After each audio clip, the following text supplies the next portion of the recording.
an industrial large cap bubble developing on the JSE, creating investment opportunities in other sectors on the market. The resources sector is just one of the areas investors are looking into, and joining us to tell us why he recommends resource shares is CEO of Cannon Asset Managers, Jeff Blunt. Jeff, thanks so much for joining us this afternoon. Good afternoon. Well, that's a stance that many investors took at the start of the year, and as we've progressed through it for the first quarter at least, we've seen a lot of investors changing that stance very quickly and not seeing the merit in that resources space. Why is it still a stance that you're maintaining? I think the main reason for this is our belief that the valuations in the area, in the sector, are incredibly attractive. One of the things we believe is that the price that you pay for an investment is the primary determinant for your long-term returns. And when we look across the market at the moment, we think industrial stocks, in particular large cap industrial stocks, as you said, are very expensive. We think that financial stocks are okay, and generally resource stocks are very depressed, and it's very easy to find lots of reasons not to own them, and we think that's the best time to go bargain hunting. Jeff, I spoke to your colleague Andrew Dipbone, I think it was last week, on radio about this very thing, and he came up with some really, really good arguments. And I must admit, I agree with both of you when it comes to the industrial side of things. But when it comes to you describing resources shares as, and I quote here, a dripping roast, I'd say yes, dripping, but like water torture, not a dripping roast, but water torture, because for the last couple of years they've been horrible. No, absolutely. I think that what you have to realize is that your commodity sector is not just a homogenous sector. You've got to look through the various stocks in the market. This is, don't go in and buy the whole sector. But what we find at the moment is that this Chinese water torture that you refer to means that sentiment is so negative towards the sector that there are some companies now that are just getting emotionally priced rather than priced around, let's say, potential prospects or the fundamentals of those businesses. And I must remind you, over the last 12 or 15 years, whenever valuations have reached this level of pessimism, if you want to call it, people find lots of reasons not to own the sector. So, for example, in the late 1990s, after the Asian crisis, the Russian crisis, no one wanted to touch commodities. At that time, in fact, there was a pact between labor and business and the companies to actually control costs to keep the sector viable.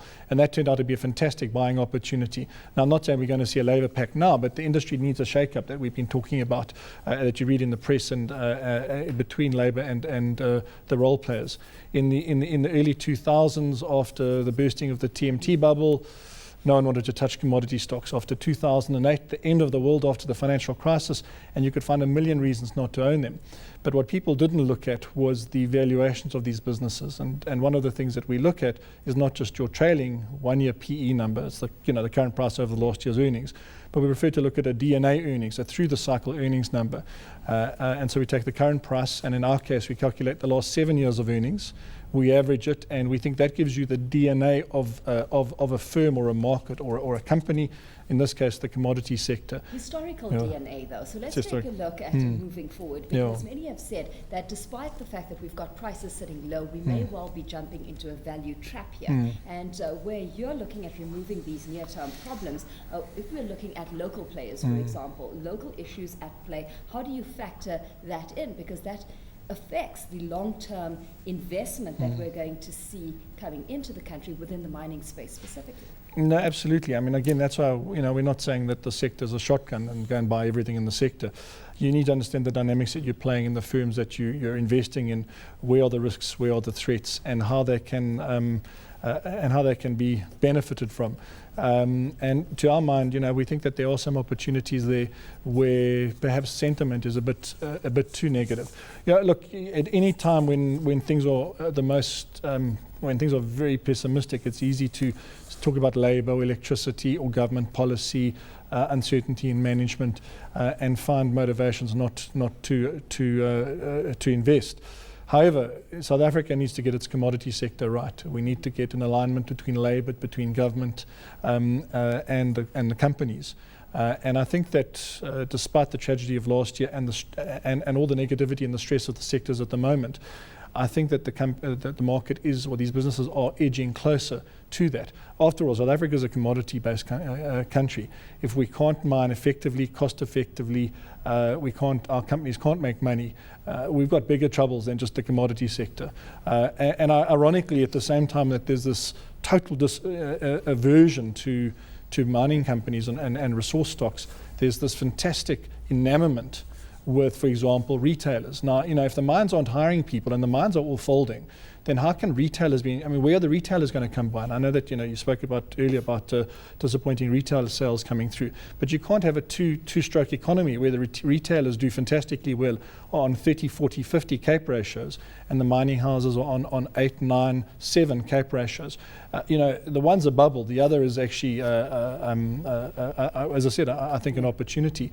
The truth is probably somewhere in the middle.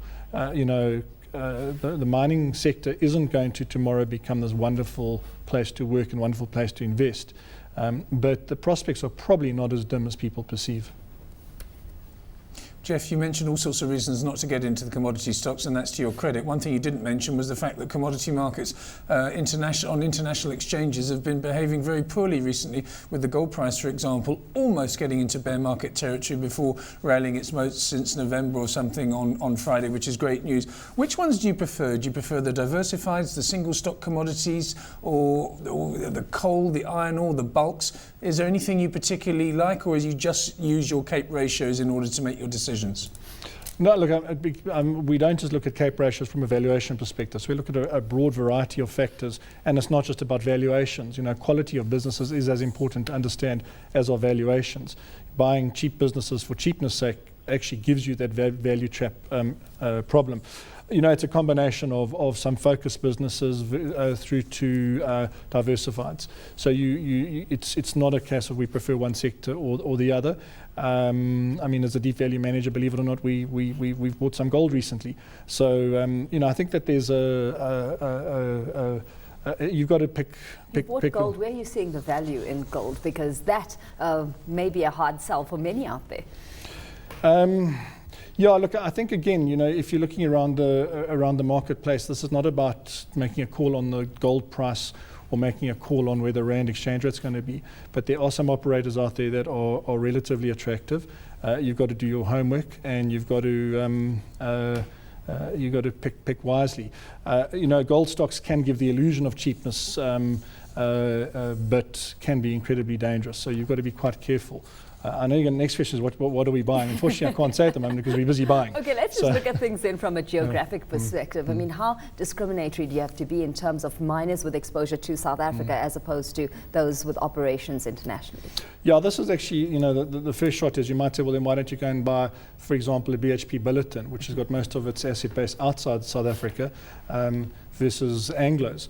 The problem there is that BHP Billiton is actually relatively expensive. So it's a quality business with quality assets, but that's more reflected in the price.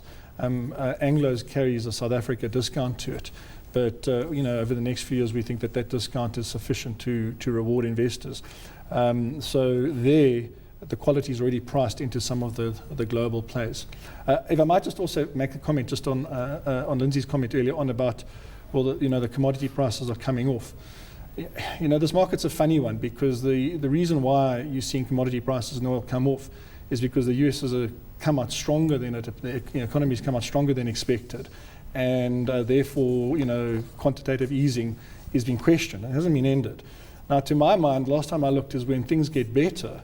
That's probably when you want to own commodity stocks, not because they stop printing money. Now, we understand the transition mechanism that they're printing money, that's resulting in asset troubles and bubbles, and commodity stocks are one or the other. But at the end of the day, we think that signaling that there's a recovery coming or a sustained recovery coming out of the US economy is probably a good thing for these stocks. The current noise is, I think, speculators saying, well, hang on, if you're not printing money, maybe there's less support for these asset prices. And don't forget China and Asia and Africa all still growing strongly. And so you're getting, I think, over time, a fundamental underpin for demand for commodity stocks. Recovering US is good news. This is not, this is not bad news. Well, a good place to leave it. Jeff, thanks so much for having joined us at the desk this afternoon. Jeff Blunt is the CEO of Cannon Asset Management.